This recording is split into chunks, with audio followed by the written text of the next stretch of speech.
রমাদানের এই বিষয়গুলো আপনার জানা উচিত। প্রশ্ন 1, রমজানে সেহরি করার বিধান কি? এ ফরজ, বি সুন্নত, সি ওয়াজিব। সঠিক উত্তরটি হবে অপশন বি সুন্নত।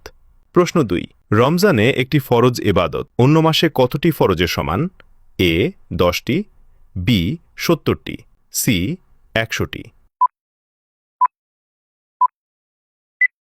সঠিক উত্তরটি হবে অপশন বি 70টি।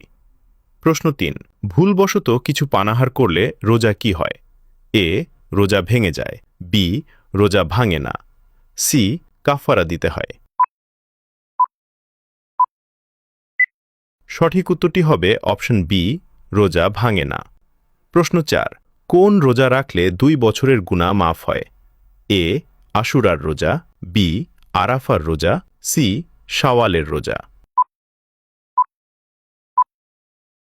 উত্তরটি জানার আগে এই হাদিসটা শুনুন। রাসূলুল্লাহ সাল্লাল্লাহু আলাইহি ওয়াসাল্লাম বলেছেন, তোমাদের মধ্যে সেই ব্যক্তি উত্তম যে ব্যক্তি নিজে ইলম শিখে এবং অন্যকে শেখায় বা শেখার জন্য আহ্বান করে। তাই ভালো জ্ঞান নিজে শিখুন ও অন্যকেও শেয়ার করে শেখার আহ্বান করুন। হয়তো এই একটি শেয়ারই আপনার জন্য সদকায়ে জারিয়া হয়ে যাবে ইনশাআল্লাহ। সঠিক উত্তরটি হবে অপশন বি আরাফার রোজা। আপনি কয়টি প্রশ্নের উত্তর দিতে পেরেছেন তা অবশ্যই কমেন্টে জানাবেন।